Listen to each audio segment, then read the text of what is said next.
मेरा नाम नेहा है। मेरी शादी राघव से 1 साल पहले हुई थी। राघव और उनकी छोटी बहन रीमा बचपन में ही अनाथ हो गए थे। राघव ने ही अपनी बहन का पालन पोषण किया था। जब से हमारी शादी हुई तब से मैंने रीमा की सारी जिम्मेदारी अपने सिर पर ले ली। रीमा की उम्र केवल 17 वर्ष की थी। उसकी पढ़ाई लिखाई से लेकर सारी चीज़ों की जिम्मेवारी मैं बखूबी निभा रही थी। एक दिन मैं और राघव ऐसे ही बैठे बातें कर रहे थे।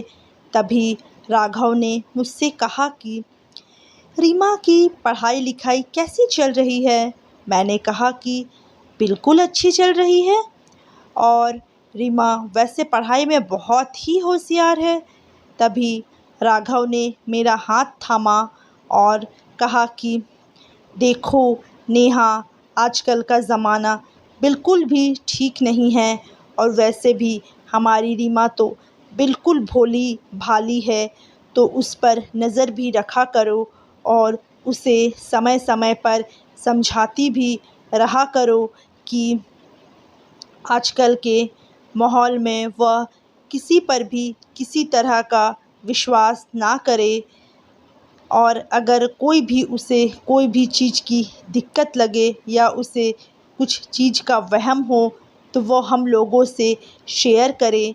मैंने राघव से कहा कि आप बिल्कुल मत घबराइए, रीमा और मेरी बॉन्डिंग बहुत अच्छी है।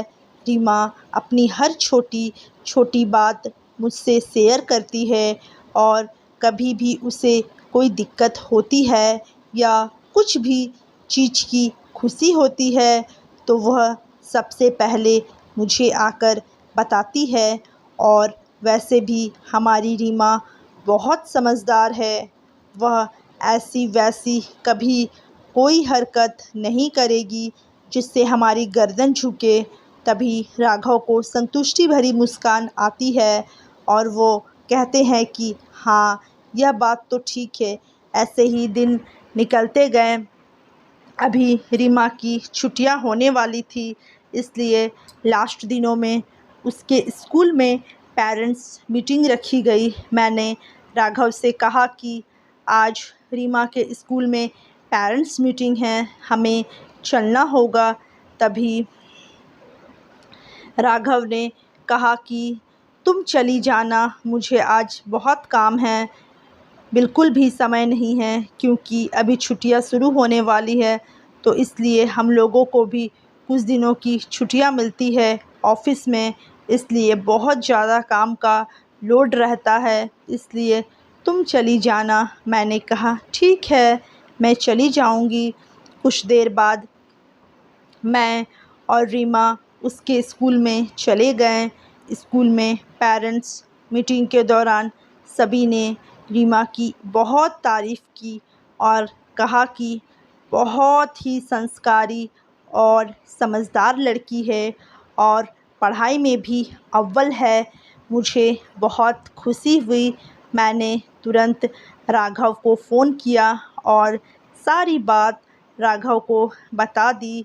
राघव को भी बहुत ज़्यादा खुशी हुई और वो बोले कि ठीक है, बहुत अच्छा हुआ। वैसे मेरी बहन है बहुत समझदार, और अगर ऐसे ही मन लगाकर पढ़ाई करती रहे तो एक ना एक दिन ज़रूर कामयाब होगी। खैर, फिर हम लोग घर आ गए। आज शाम को राघव खूब सारी मिठाइयाँ लेकर आए थे, क्योंकि उसकी बहन ने स्कूल में इतना नाम जो बनाया था, तो वो खुशी के मारे बहुत सारी मिठाइयाँ लेकर घर आए। इस खुशी में हम लोग मिठाइयाँ वगैरह खा रहे थे।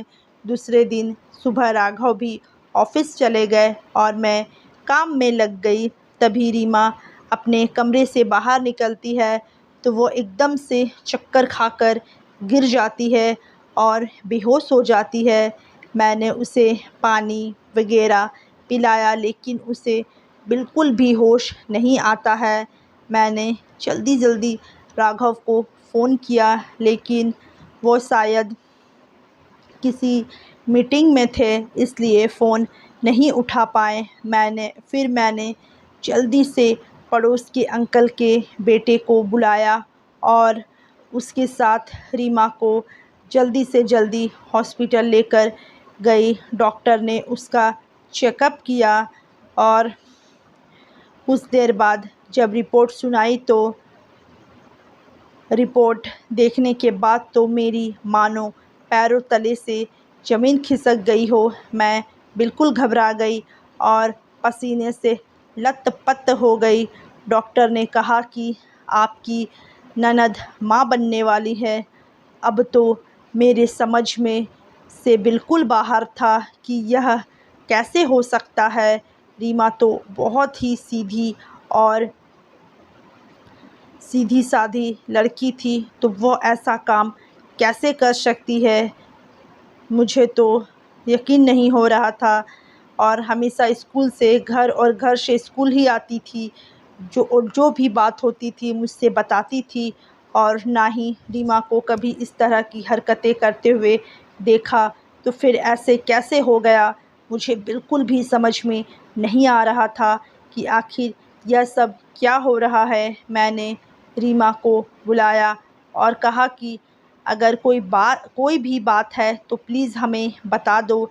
तभी रीमा रोने लगी और बोली कि भाभी, मुझे नहीं पता यह सब कैसे हो गया। मैंने आज तक किसी लड़के को हाथ तक नहीं लगाया है और ना ही किसी लड़के से कोई रिलेशन रखी हूँ। अपने काम से काम रखती हूँ। मुझे नहीं पता यह सब कैसे हो गया। अब तो मानो हम दोनों की हालत ख़राब हो रही थी। घबराहट के मारे तो मुझे बार बार यही डर लग रहा था कि पता नहीं राघव का कैसा व्यवहार होगा। यह सुनकर अब तो मुझे बहुत ही ज़्यादा घबराहट हो रही थी और मन में बहुत दुख हो रहा था कि बेचारी रीमा के साथ यह कैसे हो गया। अब मैं राघव को ये सब बात कैसे बताऊं। यह सोचकर कहीं ना कहीं मुझे रीमा की भी गलती नज़र आ रही थी कि हो सकता है रीमा हम लोगों से कुछ छुपा रही हो। लेकिन फिर मुझे उस पर ऐसे शक करना ठीक नहीं लगा क्योंकि रीमा ने कभी भी कोई ऐसी हरकत नहीं की थी और हमेशा से वो हर बात मुझसे बताते आई थी। अगर ऐसा कुछ भी होता तो वह मुझे ज़रूर बता देती क्योंकि वह मुझे अपनी माँ के जैसे ही मानती थी। फिर हम लोग अपने मरे मरे कदमों से घर आ गए और बड़े ही दुखी मन से बैठ गए। शाम को जैसे ही राघव घर पर आए तो हम लोगों ने राघव को बहुत ही शांतिपूर्वक सारी बात कह डाली। अब राघव का गुस्सा तो सातवें आसमान पर पहुंच चुका था। उन्होंने बिना सोचे समझे रीमा पर आरोप लगाना शुरू कर दिया और कहने लगे कि तुम्हें यही करना था। हम लोगों को तुम पर कितना विश्वास था, तुमने पूरे समाज में हमारी नाक कटवा दी। तभी रीमा रोने लग गई। वो कहने लगी कि भैया, मैंने ऐसी कोई भी हरकत नहीं की है जिससे कि आप लोगों को शर्मिंदा होना पड़े या फिर आप लोगों की गर्दन झुके। मुझ पर विश्वास कीजिए। मैंने जैसे तैसे राघव को समझाया और कहा कि हो सकता है कुछ और गड़बड़ हुई हो। हमारी रीमा ऐसी नहीं है। अगर ऐसा कुछ होता तो वो हमें ज़रूर बताती। हमें उस पर विश्वास करना चाहिए। खैर, जैसे तैसे मैंने राघव को शांत किया। तभी थोड़ी देर बाद डॉक्टर का कॉल आता है। वह कहने लगते हैं कि हमें माफ़ कर दो। दरअसल रीमा नाम की 2 रिपोर्ट दी थी जिसके अंदर रिपोर्ट की फेरबदल हो गई। आपकी ननद की रिपोर्ट उनके पास चली गई और उनकी रिपोर्ट आपके पास चली गई। दरअसल रीमा नाम की एक प्रेग्नेंट लेडी हमारे पास ट्रीटमेंट के लिए आती है। इसलिए उसकी रिपोर्ट आपके पास चली गई है। नाम एक जैसे होने की वजह से ऐसा हो गया है। अब तो हम लोगों की सांस में सांस आई और हम लोगों को बहुत खुशी हुई कि ऐसा कुछ नहीं हुआ है। हम लोग जल्दी से हॉस्पिटल गए और जाकर रीमा की रिपोर्ट लेकर आए, तो रिपोर्ट में ऐसा कुछ भी नहीं था। बस रिपोर्ट में मामूली सा कुछ बुखार वगैरह आया और नॉर्मल कमज़ोरी वगैरह आई, बाकी सब ठीक था। हम लोगों ने डॉक्टर से कहा कि यह लीजिए आपके रिपोर्ट। डॉक्टर ने फिर से माफ़ी मांगी और कहा कि अगर आपके घर में कोई परेशानी हुई हो तो माफ़ कर दो, हम लोगों की लापरवाही की वजह से ऐसा हो गया। अब हम लोग वहाँ से घर पर आ गए और अब राघव की आंखों में शर्म थी, क्योंकि उन्होंने बिना सोचे समझे और बिना बात का पता लगाए रीमा पर इतना बड़ा आरोप जो लगा दिया था। मुझे तो रीमा पर पहले से विश्वास था कि वो ऐसा कभी कभी भी नहीं कर सकती है। हम लोगों ने रीमा से माफ़ी मांगी। रीमा ने भी कहा कि नहीं, आप लोगों की इसमें क्या गलती है, अक्सर ऐसा हो जाता है कि रिपोर्ट्स बदल जाती है। हम लोगों ने हंसी खुशी रीमा को गले लगाया।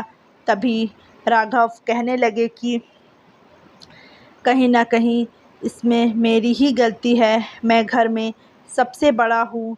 मुझे अगर ऐसा कुछ होता तो मुझे पहले पूरी बात की तह तक जाना चाहिए, लेकिन मैंने तो बिना रीमा से पूछे ही उस पर भड़क गया। राघव की आंखों से आंसू बह रहे थे। तभी मैंने राघव के आंसू पोंछते हुए कहा कि इसमें आपकी कोई गलती नहीं है। मैं मानती हूँ कि आपको रीमा को समझना चाहिए था, लेकिन आप एकदम से घबरा गए थे ना। खैर, मैंने राघव को समझाया और सबके लिए खाने की तैयारी में लग गई। सब लोगों ने हंसी खुशी खाना खाया और राघव ने भी रीमा से वादा किया कि आज के बाद वो बिना सोचे कुछ नहीं बोलेगा, बिना सोचे समझे कुछ नहीं बोलेगा और हमेशा उसकी बात को समझेगा। अब मेरे चेहरे पर मुस्कान आ गई थी कि आखिर में सब सही हो गया और पूरे घर को अच्छे से संभालने में मैं कामयाब हो गई, कामयाब हो ही चुकी थी। तो धन्यवाद दोस्तों। कैसी लगी आप लोग को ये कहानी? अगर अच्छी लगी होगी तो वीडियो को लाइक ज़रूर कीजिएगा और चैनल पर नए आए हो तो चैनल को सब्सक्राइब कर दीजिएगा, ताकि इसी तरह की रोज़ाना फैमिली कहानी, पारिवारिक कहानी और सस्पेंस से भरी कहानियाँ आप लोगों को सुनने को मिलती रहे। चलिए मिलते हैं कल एक अच्छी सी कहानी के साथ। तब तक के लिए bye bye, take care, thanks for watching.